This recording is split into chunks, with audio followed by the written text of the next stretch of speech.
J'ai soif de ta présence, divin chef de ma foi. Dans ma faiblesse immense, que ferais-je sans toi? Chaque jour, à chaque heure, j'ai de vous rencontrer. Alors, ce matin, vous allez voir, je sais pas, on ne s'est pas contacté avec Philippe, mais ça va être sur le même thème. On va parler de l'amour de Dieu. Et je pense que c'est d'actualité aussi, hein, dans le monde dans lequel on vit. C'est important qu'on puisse connaître le véritable amour, hein, et pas nécessairement celui des hommes et des femmes qui disent nous aimer pour la vie et qui nous laissent tomber à un moment donné dans notre vie. Mais la bonne nouvelle aujourd'hui, c'est que Dieu ne nous laissera jamais tomber. Dites Amen à ça.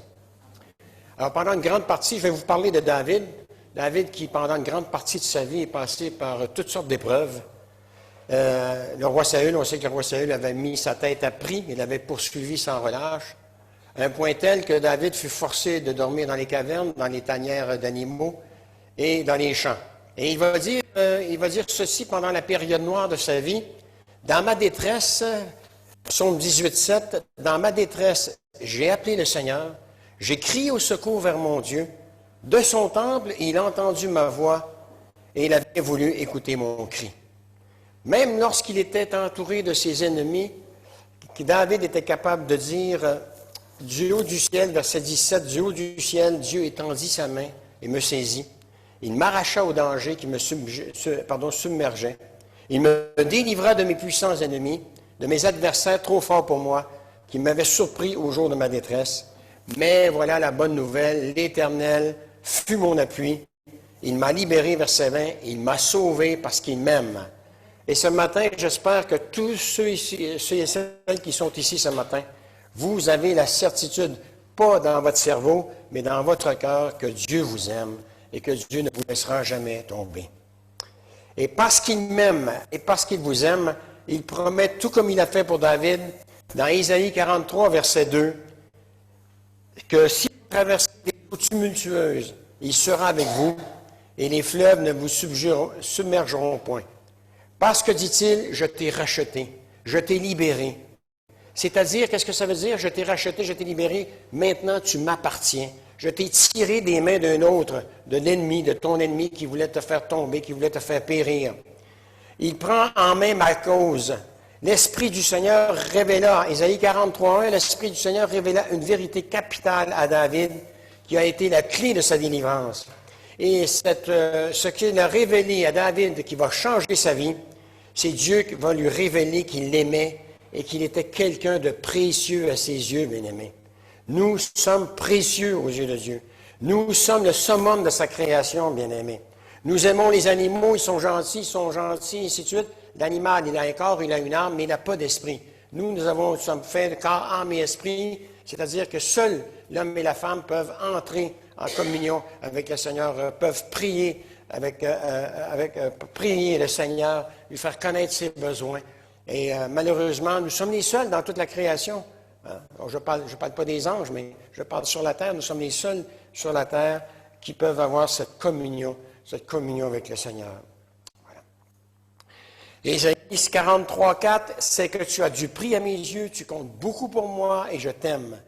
Le Seigneur me traite ainsi parce que je lui reste fidèle, dit David. Il me récompense d'avoir toujours agi honnêtement. Je suis rendu au verset 21, désolé. 22. J'observe les recommandations du Seigneur. Je ne me rends pas coupable envers mon Dieu. Et nous retrouvons cette même pensée dans différents passages de la Bible. Psaume 147, 11, le psalmiste dit « L'Éternel aime ceux qui le craignent, ceux qui espèrent en sa bonté. » Et un peu plus loin, psaume 149, 4, le psalmiste continue en disant « L'Éternel prend plaisir à son peuple, il glorifie les malheureux en les sauvant. » Je peux essayer de vous convaincre ce matin que Dieu vous aime, que vous êtes quelqu'un de précieux à ses yeux et qu'il a pris votre cause en main. Et d'un autre côté, vous pouvez vous limiter à vous dire en vous-même, c'est bien, c'est très réconfortant de savoir, pourtant, tant et aussi longtemps que vous ne saisissez pas cette vérité, tant et aussi longtemps que cela ne devient pas une réalité dans votre cœur, vous ne serez jamais capable de résister à ce qui vous attend dans les moments difficiles, bien-aimés. Parce que, à partir du moment où vous savez que Dieu est présent dans votre vie, Dieu qui vous aime, qui vous ne laissera tomber, toutes les épreuves que vous allez traverser, vous savez qu'il y a quelqu'un avec vous. Vous savez qu'il y a quelqu'un à l'intérieur de vous qui va vous parler par son esprit. Si vous lisez la parole, si vous méditez les Écritures, Dieu est fidèle. Quand il arrive un moment difficile, son esprit nous parle, bien-aimés, pour nous consoler, pour nous relever, pour nous permettre de poursuivre le chemin et pour surtout nous rappeler qu'on doit garder nos yeux fixés sur celui qui est notre délivrance, bien-aimés. Moi, je ne peux pas vous délivrer. Moi, je peux vous dire qui peut vous délivrer, mais moi, je ne peux pas vous délivrer. Je peux peut-être vous consoler en tant que frère en Christ, mais la solution, elle se trouve en Jésus. Et ça, c'est quelque chose d'important qu'on doit se rappeler si on veut passer par des moments, tous les moments difficiles que nous rencontrons, que nous allons rencontrer dans notre vie. Cette clé, elle est la clé même de votre délivrance pour chaque combat qui fait rage dans votre cœur. C'est le secret pour entrer dans le repos de Dieu qui vous a promis et qu'il a révélé, pas qu'il nous a promis, mais qu'il a révélé et promis à Ésaïe. Ésaïe 43, verset 1, « Peuple de Jacob ». Le peuple de Jacob, c'est vous, hein? Le peuple de Jacob, c'est le peuple de Dieu, hein, bien-aimé. Peuple de Dieu, maintenant ton Créateur, lui qui t'a formé, le Seigneur te déclare, « N'aie pas peur, je t'ai libéré, je t'ai engagé personnellement, tu m'appartiens. » Hein, je travaille un peu avec la français courant et la seconde. Alors, voilà. J'essaie de prendre les mots les plus faciles. Verset 2, « Quand tu traverseras l'eau, je serai avec toi. Quand tu franchiras les fleuves, tu ne t'y noieras pas. Quand tu passeras à travers le feu, tu ne t'y brûleras pas. Les flammes ne t'atteindront pas. Car moi, le Seigneur, je suis ton Dieu. Moi, l'unique vrai Dieu, je suis ton Sauveur. » Bien-aimés, nous allons prier pour remettre ce message entre les mains du Seigneur. Seigneur, dans notre Dieu, toi qui as créé le ciel, la terre et la mer, donne à ton serviteur d'apporter, Seigneur, ce que tu as préparé d'avance pour chacun de nous. Étends ta main pour que des miracles et des prodiges, Seigneur, se réalisent dans ce lieu ce matin. Tu connais les besoins de chacun. Seigneur, console ceux qui sont tristes ce matin. Encourage ceux qui sont découragés ce matin. Seigneur, connais les besoins. Eh bien, ce que nous voulons ce matin, Seigneur, c'est que l'Esprit parle à son Église ce matin, afin que nous en sortions fortifiés, grandis, avec la certitude, Seigneur, que tu auras rencontré chaque personne ici présente ce matin, et ce, sans exception. Que toute la gloire te revienne. Et c'est en Jésus que je te demande ces choses. Et le peuple de Dieu dit, Amen. Alors, Isaïe, ici, n'était pas en train de parler uniquement de fleuve et de feu au sens littéral du terme, mais de ce que les gens sont appelés à vivre de façon spirituelle et de façon morale, et de façon mentale, pardon. Les Israélites étaient à cette époque en captivité, et les eaux correspondaient aux épreuves, le feu aux tentations, et les fleuves à des tests pour éprouver la valeur de notre foi. Et souvent, il y a un passage qui m'échappe, mais bien aimé, les épreuves, c'est fait pour vérifier la valeur de votre foi. Qui dit ça? Pierre? Je pense que c'est Pierre, mais bon, je ne me souviens pas du verset. Mais c'est important. Les épreuves, ce n'est pas fait pour nous décourager, c'est fait pour nous former, pour nous amener encore davantage à faire confiance à Dieu, à nous appuyer sur lui, comme quoi il est fidèle. Il nous a dit qu'il nous accompagnerait tous les jours, et ça jusqu'à la fin du monde. Eh bien, il veut nous montrer que dans les épreuves, il est à nos côtés et qu'il marche avec nous. Et que quand nous tombons, il a toujours la main tendue pour nous relever, bien-aimés. Nous ne sommes plus seuls maintenant que nous sommes en Jésus-Christ. Dites amen à ça. C'est important. Dites-le pas juste de votre bouche. Ayez la certitude que ça sort de votre cœur, bien-aimés. Hein? C'est une effusion qui sort de votre cœur. Et là, vous confirmez avec votre bouche. Oui, amen, gloire à Dieu. C'est vrai, je le crois. Oui. Les paroles transmises, d'un autre côté, c'était toutes sortes de moyens. On sait que c'est toutes sortes de moyens, les épreuves, les tentations, tout ça, c'est toutes sortes de moyens que le diable utilise pour détruire et écraser le peuple de Dieu, dans l'ancien temps et aujourd'hui aussi.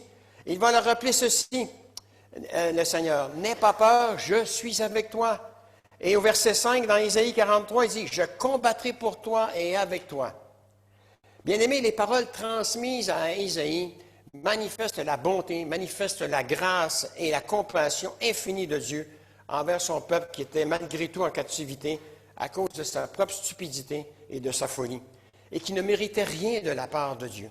Qui ne méritait rien de la part de Dieu. Et pourtant, Dieu va leur envoyer un prophète qui, en larmes, le cœur brisé, va leur dire, Dieu veut que je vous dise ceci, qu'il a pris votre cause en main parce que vous êtes son peuple. Et bien aimé, si vous traversez des moments difficiles, des déceptions importantes aujourd'hui, rappelez-vous cette parole. Dieu prend votre cause en main. Dieu connaît déjà la solution pour vous en sortir, bien aimé. C'est important qu'on se rappelle ces choses-là. Et on peut s'en rappeler comment? À lire les Écritures, à méditer les Écritures, bien aimé. Vous êtes peut-être vous-même en train de traverser certaines eaux et certains fleuves houleux en ce moment. Vous vous sentez peut-être submergé par différentes choses qui menacent de vous dévorer et vous craignez peut-être d'être détruite par elles. C'est ce que vous devez retenir de ces exemples tirés de la Bible, c'est que Dieu ne calme pas toujours les eaux et qu'il ne promet pas non plus d'éteindre tous les feux. Ce qu'il promet, c'est ceci, si vous traversez des eaux tumultueuses, il dit, je serai avec toi. Cette épreuve ne te détruira pas, elle ne te brûlera pas. Continue à avancer, persévère, tu finiras par traverser cette épreuve parce que je suis à tes côtés. Ce qui est en train de nous dire, tu ne traverses jamais les épreuves tout seul. Si tu marches en nouveauté de vie, si tu marches en obéissance à ma parole, je suis à côté de toi, je la traverse avec toi, cette épreuve, bien-aimé. Et c'est comme ça qu'on peut, après ça, rendre témoignage quand l'épreuve est passée, rendre témoignage pour encourager, fortifier le peuple de Dieu, rendre témoignage au peuple de Dieu que Dieu est à nos côtés, que Dieu ne nous a jamais fait de défaut et que c'est grâce à Dieu qu'on a pu traverser, pas grâce à nos propres efforts, mais grâce à Dieu qu'on a pu traverser ces épreuves. Pardon. Tantôt, j'ai parlé que Dieu nous promet de traverser le feu sans être brûlé. Bien, j'aimerais simplement vous rappeler les 3 compagnons de Daniel qui ont vécu dans la fournaise ardente. Ils vont dire au roi, et quelle foi, bien-aimé, ils vont dire au roi, voici notre Dieu que nous servons peut nous délivrer de la fournaise ardente, et il nous délivrera de ta main, ô roi. Sache, ô roi, que nous ne servirons pas tes dieux. Tu veux nous brûler, vas-y. Mais nous, on sait où on s'en va, quoi. On sait où on s'en va. Et lorsqu'ils furent jetés dans la fournaise ardente, un 4e homme se trouvait là avec eux. Et qui c'était? C'était Jésus, bien-aimé. Et regardez la suite. Les gens présents virent que le feu n'avait eu aucun pouvoir sur le corps de ces hommes, que leurs cheveux n'avaient pas été brûlés, que leurs caleçons n'étaient point endommagés et que l'odeur du feu ne les avait même pas atteints. Et pour vous donner une idée jusqu'à quel point la fournaise était chaude, eh bien, les soldats qui étaient à l'extérieur de la fournaise, quand ils ont ouvert les portes, ils sont morts brûlés, bien-aimés. Et à l'intérieur, on a jeté 3 hommes, et quand le roi demandait à réouvrir les portes, on avait un 4e homme qui se trouvait avec eux. Bien-aimés, celui qui était le 4e homme, c'est celui qui nous a rachetés, c'est celui qui nous a sauvés. C'est celui qui a accepté de quitter son trône de loi pour venir sur la terre, pour payer le prix demandé par la loi, c'est-à-dire la mort, sans effusion de sang. Si du sang n'est pas versé, il n'y a point de pardon des péchés. Et il a accepté de verser son sang sur la croix pour lui. Et si on veut le dire dans une version moderne, il a accepté de donner sa vie pour vous. Il a accepté de donner sa vie pour moi. Gloire à Dieu. Quel sauveur merveilleux nous avons. Il y a un cantique qui dit « Quel sauveur merveilleux ». Excusez, j'ai de la misère à tourner mes pages parce que je tourne d'habitude avec le pouce gauche. Et le pouce gauche est allé se mettre à une place où il n'y avait pas le doigt cette semaine. Voilà. Alors, frères et sœurs, peu importe ce qui surviendra dans votre vie, Dieu veut que vous sachiez qu'il est toujours à vos côtés parce qu'il vous a racheté, c'est-à-dire libéré, et que de ce fait, vous lui appartenez. Qu'est-ce qui motive Dieu à vouloir vous libérer de l'emprise du malin? Qu'est-ce qui le motive à tellement vouloir nous aider, nous soutenir, nous accompagner pour nous libérer de l'emprise du malin? Est-ce que c'est parce que nous avons fait quelque chose qui lui a apaisé? Est-ce que c'est parce que vous avez passé du temps à prier, à lire votre Bible, ou encore parce que vous lui avez promis de ne plus jamais pécher? Ésaïe nous donne la réponse qu'il a reçue du Seigneur. Ésaïe 43, versets 4, 5. Parce que tu as du prix à mes yeux, parce que tu comptes beaucoup pour moi et que je t'aime, ne crains rien car je suis avec toi. On a dit qu'il y avait 365 fois ce petit mot, cette petite expression « n'aie pas peur hein, » ou « ne crains rien dans la Bible ». C'est pas pour rien, hein? C'est pas pour rien. On a besoin de l'entendre une fois par jour, ça. Parce qu'on est blindé quand on quitte. Et souvent, à travers les épreuves, les rencontres qu'on fait durant la journée, il nous arrive d'avoir peur. Il nous arrive d'oublier qu'on n'est pas tout seul, qu'il y a toujours quelqu'un à nos côtés et qui, par son esprit, nous accompagne dans toutes les situations auxquelles nous avons à faire face. Dieu était en train de dire à Israël, tu vas traverser des eaux et passer par le feu, mais à chaque fois, je vais marcher avec vous et à la fin, je vais te délivrer. simplement parce que tu m'appartiens et parce que je t'ai créé pour que tu manifestes ma gloire. Ésaïe 43, 7. Dieu veut manifester sa gloire. Et je le répète, la gloire, c'est trois choses. Dieu va manifester d'abord sa puissance, sa présence dans votre vie. Hein? Quand il descend dans la tente de la rencontre, qu'est-ce qu'on dit? Quand il descend dans la tente de la rencontre, et la gloire de Dieu se manifeste. Deuxièmement, la puissance de Dieu, ça fait partie de la gloire de Dieu. Dieu veut manifester non seulement sa présence, mais aussi sa puissance, mais aussi sa présence. Aux noces de Cana, j'ai dit sa présence au début et sa puissance la deuxième fois. Eh bien, aux noces de Cana, quand Jésus a changé l'eau en vin, il est écrit que pour la première fois, Jésus manifesta la gloire de Dieu. Dieu va accomplir des miracles à travers vous, bien-aimés. Et la troisième, c'est Romains chapitre 8, verset 29. Et ça va prendre toute une vie à Dieu pour faire en sorte qu'il manifeste sa puissance, sa gloire dans ce domaine-là, nous amener à ressembler à la personne de Jésus-Christ. Quand on est de nouveau, Dieu travaille pour éliminer chacun des fruits de la chair, de la nature humaine que nous avons hérité, pour les remplacer un par les fruits de l'Esprit. C'est pour ça que Paul compare dans ses épîtres la différence entre les fruits de la chair et les fruits de l'Esprit, pour qu'on ne soit pas obligé de dire qu'on est des chrétiens, mais que les gens voient que dans notre visage, dans nos gestes, dans nos paroles, il y a une différence avec le monde dans lequel on vit, bien-aimés. Il y a une différence dans le comportement, il y a une différence dans le langage, il y a une différence avec les mains, bien-aimés. On va devant des gens non pas pour se servir d'eux, mais pour les servir, bien-aimés, comme Jésus l'a fait. Et c'est tout un travail que Dieu a décidé d'entreprendre avec chaque personne qui est née de nouveau.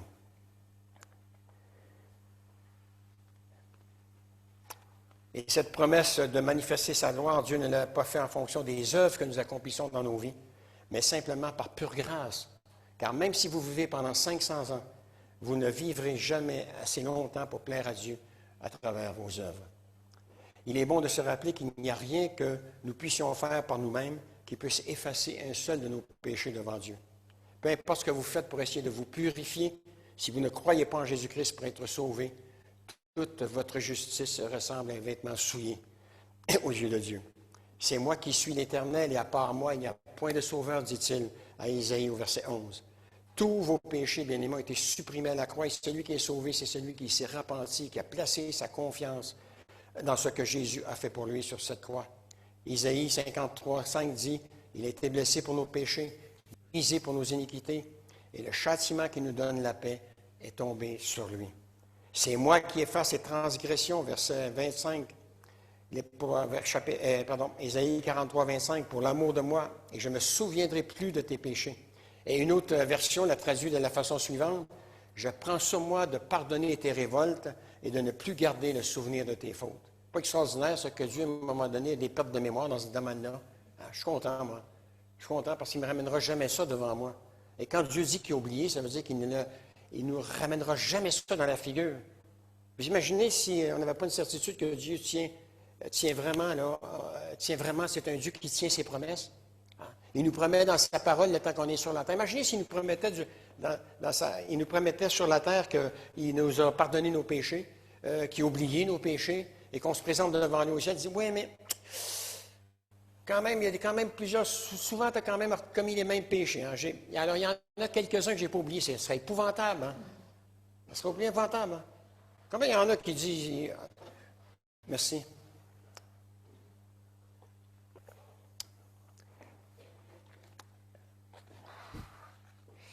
Vous vous dites peut-être en vous-même, j'ai de la difficulté à croire qu'un chrétien comme moi, qui est si souvent ébranlé dans sa foi, peut avoir un si grand prix à ses yeux. Dieu doit être dégoûté de moi parce que ma vie est tellement faite de haut et de bas. Je fais tellement de sottises, j'ai des problèmes et je ne sais pas comment m'en sortir. Je pense que Dieu m'aime toujours, mais il est sûrement déçu de moi parce que je le tombe si souvent. Rappelez-vous que la merveilleuse prophétie d'Isaïe s'adresse à un peuple qui avait été dépouillé de tous ses biens, qui avait été pris au piège par ses ennemis, et déporté à cause de sa propre folie et de son incrédulité. Et pourtant, cela n'empêchera pas Dieu de dire à Isaïe, malgré toutes vos sottises, je vous apporte ce message d'espoir uniquement parce que vous êtes mon peuple et que j'ai décidé de prendre votre cause en main. On n'a pas un Dieu magnifique, merveilleux, bien-aimé. En tout cas, le découragement, là, ça ne fait pas partie de la vie de Dieu. Là. Le découragement, ça ne fait pas partie de la vie de Jésus non plus. Hein. Ouais. Il était sur la terre, il a vu, il y avait de la tristesse, il était attristé de voir combien les gens rejetaient son message. Combien les gens venaient surtout pour qu'il accomplisse des miracles, être guéri physiquement, mais spirituellement, c'était toute une autre affaire, bien-aimés. Et pourtant, Dieu a décidé de prendre votre cause et ma cause en main. Peut-être que vous avez été élevé dans une famille où il n'y avait pas d'amour. Peut-être que votre mère ou votre père, ou même des gens de votre parenté, vous ont laissé sentir que vous ne valiez pas grand-chose à leurs yeux. Peut-être que jamais personne n'a placé ses bras d'amour autour de vous en vous disant « Je t'aime, tu es quelqu'un de spécial pour moi, je suis fier de toi. » Combien d'enfants grandissent en désirant être quelqu'un de spécial aux yeux de leurs parents? Combien d'adultes aujourd'hui visent la perfection, parce qu'ils n'ont jamais senti qu'ils étaient précieux aux yeux de leurs parents? Aujourd'hui, nos rues sont remplies d'enfants qui ont fui leur famille parce qu'on leur a constamment répété qu'ils n'étaient que des bons à rien, et qu'ils ne pourraient jamais rien faire de bon dans leur vie. Ils ont grandi en se sentant absolument inutiles et n'ayant aucune valeur aux yeux de quiconque. Voilà pourquoi ils se sont donnés à la première personne qu'ils ont rencontrée sur la rue et qui leur a laissé sentir qu'ils étaient un peu spéciaux, vendant ainsi leur corps aux plus offrants ou à quiconque leur donnait l'impression qu'ils avaient de la valeur à leurs yeux. Peu importe ce que vous avez vécu dans votre famille ou ce à quoi ressemblaient vos parents, remerciez Dieu pour cette rencontre avec Jésus-Christ. Parce qu'à partir du moment où vous êtes né, vous êtes quelqu'un de précieux aux yeux de Dieu. Il ne faut jamais oublier que nous avons un ennemi commun qui cherche non seulement à nous diminuer, mais à nous perdre. La Bible nous donne une leçon frappante, une illustration frappante, sur la façon dont Satan s'y prend pour nous tromper et pour nous détruire. Et tout cela parce qu'il sait quel prix nous avons aux yeux de Dieu, bien-aimés. On trouve cet exemple au chapitre 13 et 14 du livre des Nombres, où Moïse a envoyé 12 espions pour explorer la terre promise. Lorsque les espions reviennent au bout de 40 jours, le diable avait déposé 3 mensonges dans leur cœur. Premier mensonge, le peuple qui habite ce pays est puissant. Ça, c'est l'incrédulité qui parle, bien-aimés. Les 10 personnes, parce qu'il y en a 2 qui marchaient par la foi, Josué et Caleb. Les 10 personnes, ça, c'est une parole d'incrédulité. Ils avaient oublié déjà tous les miracles que Dieu avait fait en Égypte. Ils avaient oublié que Dieu les nourrissait. Ils avaient oublié que leurs vêtements ne se s'usaient pas. Ça, c'est une parole d'incrédulité qui vient du plus profond du cœur du diable, bien-aimé. Le peuple qui habite ce pays est puissant. Ça veut dire quoi? Ils sont trop forts pour nous. Ils sont plus forts que Dieu, bien-aimés. Oui, parce qu'ils marchaient par la vue. Deuxième mensonge, les villes sont fortifiées très grandes. Je ne sais pas si c'est en français courant, mais j'ai marqué à côté de parenthèse, ça veut dire les forteresses sont imprenables. Comme si Dieu n'était pas capable de toucher ça par terre. Pourtant, ils avaient lu les Écritures. Ils avaient oublié la destruction de Sodome et Gomorrhe. Ils avaient oublié la grande inondation. Bien-aimés, encore une parole d'incrédulité placée dans le cœur de ces hommes-là. Troisième mensonge, nous y avons vu des enfants d'Anak. Il y a des géants, c'est-à-dire il y a des géants dans le pays et nous ne sommes pas de taille pour nous battre contre eux. Encore une parole d'incrédulité. Ils avaient oublié que ce n'était pas eux qui combattraient, que c'était Dieu qui combattrait pour eux. C'était une promesse que Dieu avait faite à Isaïe. C'était une promesse que Dieu avait faite aussi auparavant à d'autres qui l'ont suivi. Ça veut dire quoi? Il n'y a aucun espoir pour nous. Nous sommes perdus. Ben non, Avec le Seigneur, en tant qu'il ne nous rappelle pas à lui, il y a toujours de l'espoir, bien-aimé. Il y a toujours de l'espoir. Vous pensez que vous êtes une cause perdue? Dieu dit, écoute, tu ne sais pas encore ce que je veux faire avec toi. Tu es loin d'être une cause perdue pour moi. Il s'agit juste de garder la foi en moi. Ouais. Ces mensonges de ce diable vont aller se loger dans le cœur des enfants d'Israël et le peuple va vivre une nuit de désespoir. 14.1. Toute l'assemblée va élever la voix et pousser des cris et le peuple va pleurer pendant toute la nuit. J'imagine ce qu'ils ont chanté. Ah, nous sommes perdus. Ah, il n'y a plus d'espoir. Hey. C'est ça, des paroles d'incrédulité. C'est pas se venir durant la nuit et dire, ah Seigneur, nous te faisons confiance, Seigneur. Peu importe s'il y a devant nous, Seigneur, tu connais déjà d'avance ce qui nous attend en avant. Et nous savons, Seigneur, que tu nous as déjà précédés. Et nous savons que tu vas déjà combattre. Et nous savons que tu vas déjà nous délivrer, Seigneur. Mais je dirais même pas, là, c'est une mauvaise parole que je viens de dire là. C'est pas, nous savons que tu vas nous délivrer. Nous savons que tu nous as déjà délivrés, bien-aimés. Parce que le temps ne compte pas pour Dieu. Ouais. Dieu veut faire transformer les mensonges du diable, ces paroles d'incrédulité, en des paroles de foi qui vont sortir de notre bouche pour encourager, non pas pour décourager les frères et sœurs, mais pour les encourager, bien-aimés. Vous êtes amène à ça? Oh, allez, on recommence ça. Vous êtes amène à ça? Ah, voilà, on peut continuer. Voilà.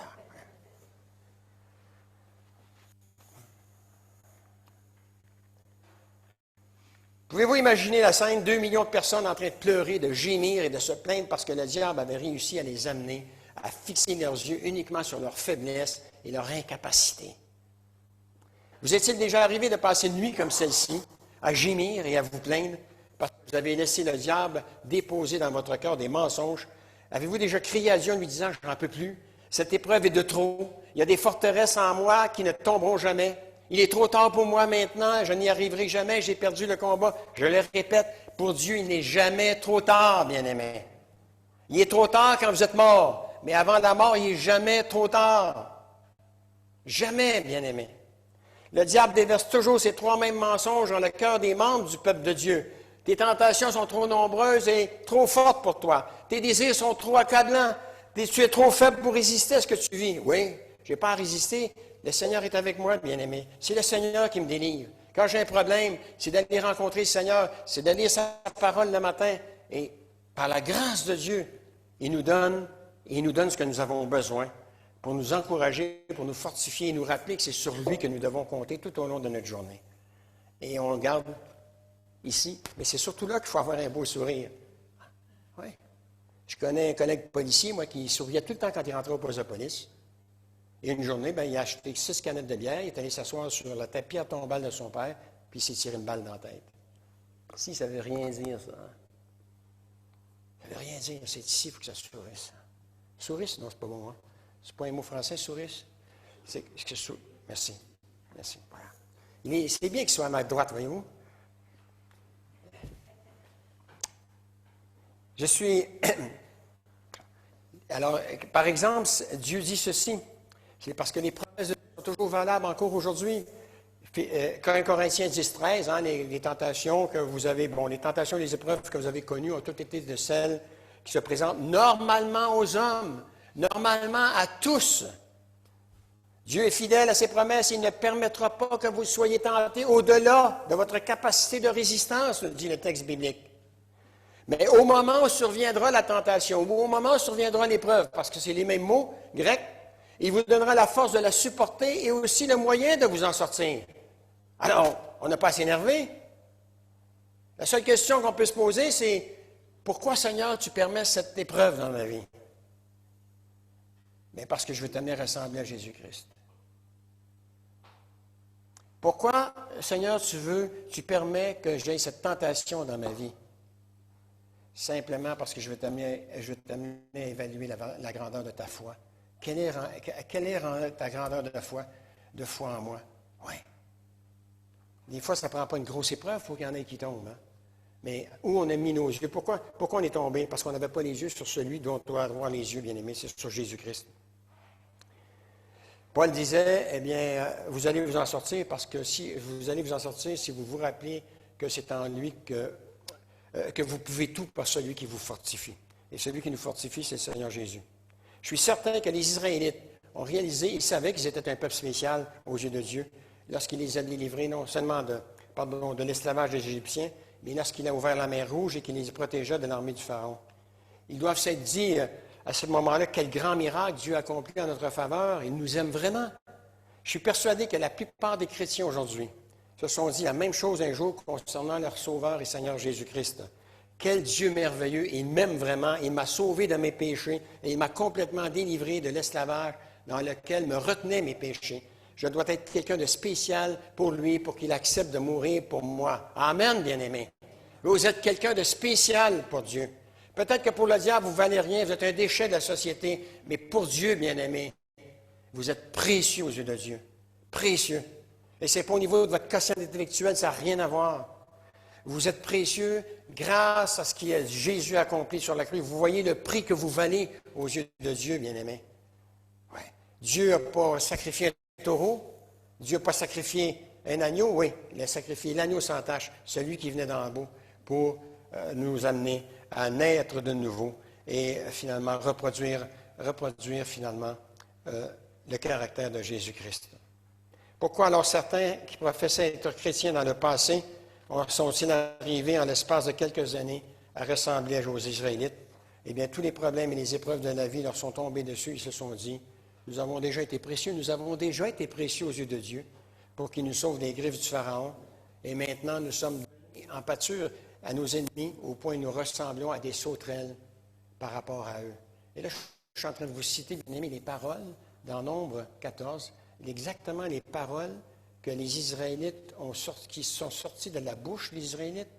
Ce sont des géants. Par rapport à eux, nous sommes des sauterelles. Où Dieu nous a envoyés. Qu'est-ce qu'il a pensé? Et ça tourne, hein? Toute la nuit à pleurer, hein? À se lamenter, hein? Vous imaginez tout ce qu'il peut avoir sorti, tout ce que Dieu peut avoir entendu. Et le pauvre Moïse, hein? Hey. Vous vous souvenez, à un moment donné, un petit peu plus loin, il dit, non, mais c'est pas possible, hein? C'est pas possible. Pas possible, Seigneur. Pas possible. Vous vous souvenez aussi qu'ils ont dit à un moment donné que Dieu avait laissé entendre que Dieu s'était trompé de nommer Moïse, que c'était pas le bon leader pour eux, que ce n'était pas le bon chef. Vous vous rappelez que quelques jours seulement après avoir quitté l'Égypte, ils regrettaient, ils voulaient retourner en Égypte. Ils avaient été 400 ans esclaves. Et là, ils pensaient, oh, les belles pastèques, oh, les beaux fruits, oh, les beaux légumes. Avec mon œil, hein, pour voir si les Égyptiens prenaient le temps de nourrir des esclaves avec une table, vous savez, buffet à volonté là, chez les Chinois. Hein? Ouais, chez les Chinois. Vous pensez que hein, trouve ta nourriture si tu ne veux pas crever de faim. Hein? C'est comme ça qu'on les traitait, les esclaves. Hein? Ouais. Et construis-toi un toit si tu ne veux pas qu'il pleuve sur toi et tu meurs de froid l'hiver. Mais bien aimé, hein? Honnêtement, j'ai rien à dire de trop sur les Israélites, sur le dos des Israélites, parce qu'on est pareil. On est pareil. Ce sont des membres du peuple de Dieu. Nous sommes des membres du peuple de Dieu. Ce sont des êtres humains. Vous êtes des êtres humains. Je suis un être humain. Quand ça ne va pas, trop souvent, au lieu de se placer devant le trône de la grâce de Dieu, d'aller dans sa parole, on essaie de s'en sortir par nos propres moyens. Et souvent, on s'enfonce encore davantage. Parce qu'on n'est pas allé consulter celui qui avait déjà la solution pour qu'on s'en sorte dans sa parole. Ouais. On est pareil. On nomme un ancien, on nomme un pasteur. Hey, on appelle ça la lune de miel. Hein? Et quelques mois après, hein? Ah, comment? Ben, je pense qu'on s'est trompé. Hein? Ah ouais. Pourquoi? Parce que souvent, tu lui as demandé quelque chose, il te dit non la première fois, c'est fini. Il est sur la blacklist. Hein? Ouais. Mais on est comme les Israélites, bien-aimés. Ah oui, mais il n'aurait jamais dû être nommé. Qui a nommé ça comme diacre? Non, mais c'est pas possible, hein? Ouais. Si on était venu me voir, moi j'aurais dit qui il fallait, hein? Ouais. Mais ici, on est comme les Israélites, bien-aimés. Qu'est-ce qu'ils disent en réalité? Mais si Dieu nous avait consulté pour savoir qui on devrait nommer, bien, on aurait trouvé quelqu'un de bien mieux que Moïse, hein? Ah oui, hein? Ben, c'est grave, hein? Et là, on oublie tous les prodiges, tous les miracles que Dieu a fait, hein? Tu t'es trompé, Seigneur. Tu aurais dû nous consulter. Non, ils auraient dû dire, on aurait dû te consulter. On aurait fait bien moins de bêtises. Hein? Quel Dieu, nous avons patience, Dieu bien-aimé. Pourquoi? Parce qu'il marchait par la vue et non par la foi. Oui, et de tels chrétiens défaitistes n'ont plus l'impression que Dieu prend plaisir en eux, parce qu'ils croient que Dieu les a abandonnés. Lorsque les Israélites disent au verset 33 qu'ils sont des sauterelles aux yeux des errants, ils sont en train de dire ceci en fait à Dieu. Dieu, tu nous as offert comme des insectes sans défense qui doivent être piétinés à mort. Nous ne valons pas mieux que des sauterelles. Si c'était le cas, Dieu n'aurait pas perdu son temps à les sauver des griffes du Pharaon bien-aimé. La bonne nouvelle, c'est qu'il y a deux hommes qui ne pensaient pas comme la majorité des Israélites étaient animés d'un autre esprit, et c'était Josué et Caleb. Bien-aimé, il y a des millions de personnes qui sont sorties de l'Égypte. C'était des gens qui avaient la foi, mais une foi qui ne sauvait pas, une foi qui fonctionnait par les yeux. Il y en a 2 sur ces millions-là qui vont rentrer dans la terre promise, et c'est Josué et Caleb. 2. 2, bien-aimés. Sur les millions que Dieu a délivrés de l'esclavage des Égyptiens. Ils faisaient partie du groupe des 12, ces 2-là, qui furent envoyés pour explorer le pays de Canaan. Et contrairement aux 10 autres espions, ils sont revenus le cœur rempli d'espoir. C'est fou, hein? Ils ont vu la même chose. Les autres sont venus découragés, déprimés, en plein état de dépression. Et ces 2-là, bien-aimés, on y va, hein? On y va. On y va. Ils n'ont pas versé de larmes. Ils ne se sont pas lamentés sur leurs conditions. Au contraire, ils se sont plutôt réjouis après leur retour.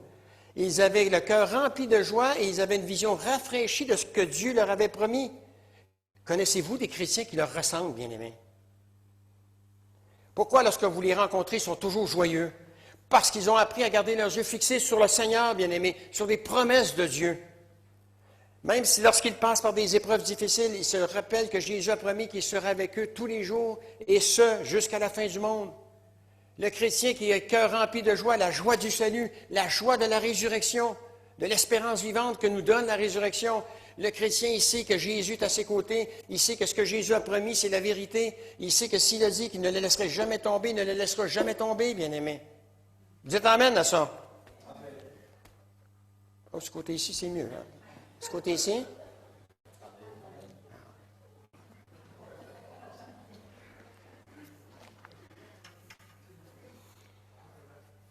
Qu'en est-il de vous, bien-aimés, ce matin? Êtes-vous toujours déprimé ou toujours en train de vous plaindre? Vous laissez-vous toujours obnubiler par vos problèmes personnels ou familiaux, au point où vous êtes rongé de l'intérieur?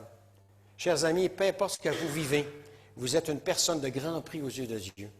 Et si vous venez à lui avec un cœur repentant et un cœur assoiffé pour le connaître davantage, il vous donnera non seulement le repos et l'espérance éternelle qu'il dépose dans le cœur de tout chrétien né de nouveau, mais vous sentirez sa présence à vos côtés. Josué et Caleb savaient jusqu'à quel point ils étaient précieux aux yeux de Dieu, et ils savaient que le peuple d'Israël était un peuple qui avait du prix pour lui. C'était là le secret de leur espérance et de leur vie victorieuse. Josué va dire, Nombre 14, verset 8, « Si l'Éternel nous est favorable, il nous mènera dans ce pays et nous le donnera. Si c'est la volonté de Dieu, autrement dit, si c'est la volonté de Dieu que c'est ce pays-là qu'on va habiter, il n'y a personne qui peut nous empêcher de l'habiter, bien-aimés. Bien-aimés, si Dieu est pour nous, qui peut être contre nous? C'est le même esprit qui animait David lorsqu'il dit « Dieu me délivra de mon adversaire puissant, de mes ennemis qui étaient plus forts que moi. Il m'a mis au large, il m'a sauvé parce qu'il m'aime. » De même, chaque chrétien aujourd'hui est appelé à se rappeler jusqu'à quel point il y a un Père céleste qui l'aime. Voilà pourquoi nous ne pouvons pas échouer. Tous nos ennemis nous serviront de pâture, et ce, parce que nous sommes précieux aux yeux de Dieu, qu'il prend plaisir en nous, bien-aimés. Permettez-moi de vous révéler la grande pitié de Dieu à travers les paroles de Josué et de Caleb. Les Israélites, comme on l'a dit tantôt, avaient passé la nuit à se vautrer dans l'incrédulité, pleurant parce qu'ils croyaient que Dieu les avait abandonnés. Et ils vont même se donner un nouveau chef parce qu'ils voulaient retourner en Égypte. Cependant, Dieu va leur envoyer Josué et Caleb et ils vont dire ceci au peuple.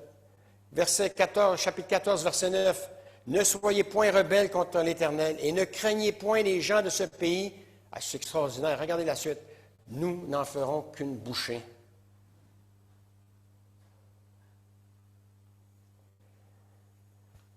En effet, leur Dieu protecteur les ont abandonnés, tandis que le Seigneur est avec nous. Ne les craignez donc pas, n'ayez pas peur. En effet, ne les craignez donc pas, oui, autrement dit, malgré votre esprit de rébellion, malgré vos murmures, Dieu vous aime et veut manifester sa gloire en vous. Et il va vous conduire là où il a promis. Cependant, il y a aussi un avertissement qui nous est donné ici, parce que les Israélites ont refusé de croire au message de Dieu qui était précieux à ses yeux. Parce qu'ils ont préféré se concentrer sur leurs conditions, sur leurs problèmes, sur leurs faiblesses et sur leur incapacité, et se plaindre. Dieu va perdre patience et dire à Moïse, « Jusqu'à quand ce peuple me méprisera-t-il? Jusqu'à quand ne croirait-il pas en moi? Malgré tous les prodiges que j'ai faits au milieu de lui, je vais le frapper par la peste et je vais le détruire. » Et là, on voit la marque d'un grand leader. On voit la marque de ce que c'est un vrai chef. Moïse, il aurait pu venir devant le trône de grâce et dire, ah, ça fait tellement longtemps que j'attendais ça, Seigneur, que tu en aies ras-le-bol du peuple. Moi aussi, j'en ai ras-le-bol, je suis épuisé. Même un peu plus, il voulait me tuer. Non. Il va intercéder pour que Dieu les épargne. Parce que la gloire de Dieu, le nom de Dieu, la renommée de Dieu, c'est ce qui prévalait dans le cœur de Moïse. Et c'est ça un leader, un vrai leader. Il va dire, pense à ce que les gens vont dire. Si tu détruis ce peuple, Seigneur, ils vont dire que tu les as fait sortir simplement pour toutes les faire mourir. Non.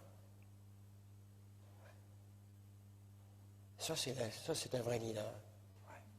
Il y a des gens qui nous tombent sur les nerfs dans les églises quand on est dirigeant. Ouais. Mais le dirigeant, le vrai dirigeant, tout ce qu'il a à faire, c'est de continuer à prier. Même si la personne nous tombe sur les nerfs, il faut continuer à prier. Parce que c'est quelqu'un que Dieu place là pour développer notre patience, bien-aimé. Et pour nous donner les moyens, parce qu'on sait qu'il va nous donner les moyens de faire en sorte soit de changer la personne ou elle va partir elle-même, mais ce n'est pas nous qui allons l'avoir à jeter dehors. Il y a combien d'églises, malheureusement, qui ont déjà agi comme ça, quoi. Et c'est vrai que c'est pas facile. C'est vrai que c'est pas facile, bien-aimé. Ça prend juste un loup dans une église, hein. Mais on n'est pas obligé de tolérer. Mais c'est au niveau de un vrai leader du Seigneur, en tout cas. Quand on fait partie de la tête dans l'Église, c'est de dire, Seigneur, de prier, de dire, Seigneur, que ferait Jésus à ma place? Que ferait Jésus à ma place? Ouais. Et c'est pas facile. J'ai commis des erreurs, moi, dans ce domaine-là. Hein. Il y en a qui tombent sur les nerfs, mais il y en a qui tombent trop sur les nerfs. Hein. Et c'est le trop qui n'est pas correct, quoi. Parce qu'on devrait continuer à agir de la même façon, comme Jésus, quoi. Et c'est pas facile, on est humain, hein. Et Dieu nous forme à travers ça. Et Dieu, malgré, comme je l'ai dit la dernière fois que j'ai prêché ici, si on est honnête dans notre démarche, Dieu va couvrir nos erreurs pour ne pas être déshonoré. C'est ça qui est extraordinaire avec Dieu, bien-aimé.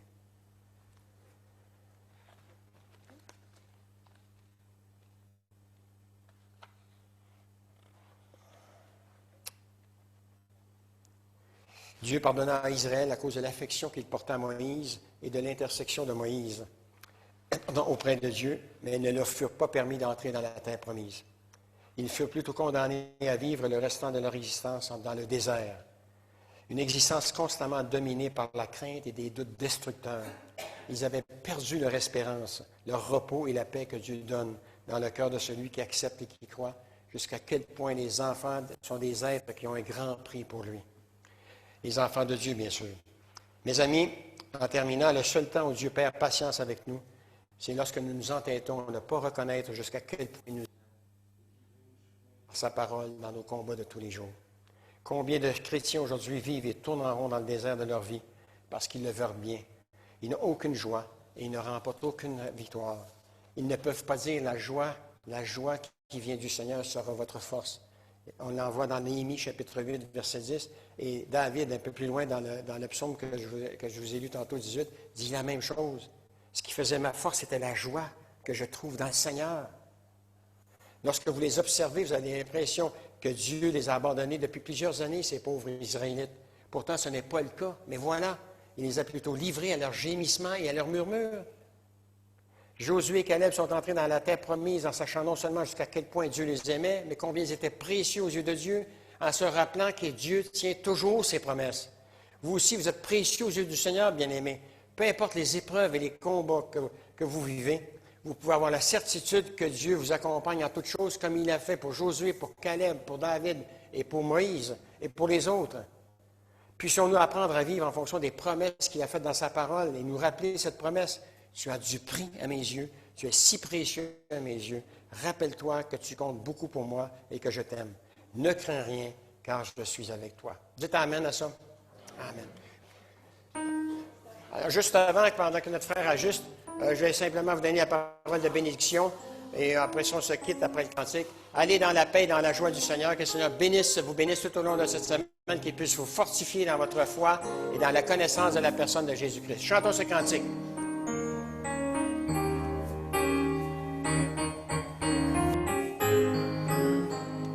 Ne crains rien, je t'aime.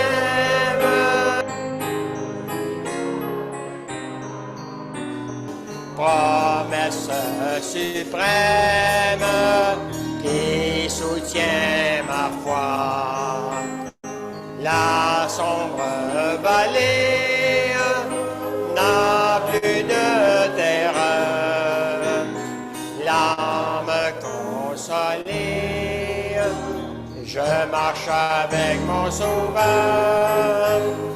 Non, jamais tout seul, tout seul, Jésus me garde, jamais ne me laisse seul. Non, jamais tout seul, non, jamais tout seul.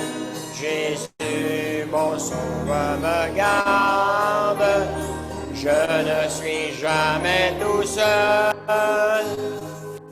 L'ombre ne lui qu'au beau jour.